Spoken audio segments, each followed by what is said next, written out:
ავიღოთ ექვეფრებული საფეთქი.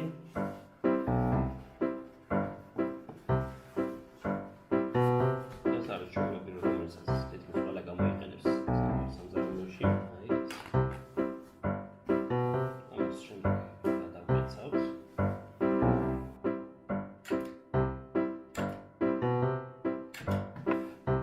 გავკეთოთ ესეთი ნაკეცები.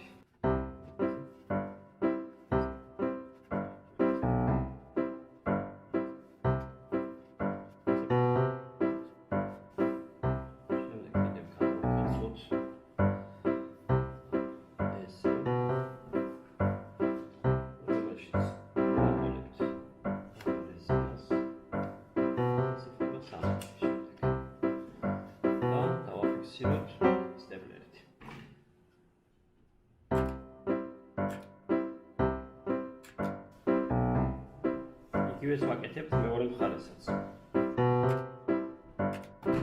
ესეც ასე ჩვენი ხელნაკეთი პირბადე უკვე მზადაა. ფაქტიურად შესაძლებელია ისე გამოყენება. ესეც ნახოთ ახლა. ჩვენი ერი პირველი პირბადესავით მეგონი უკეთესიც არის.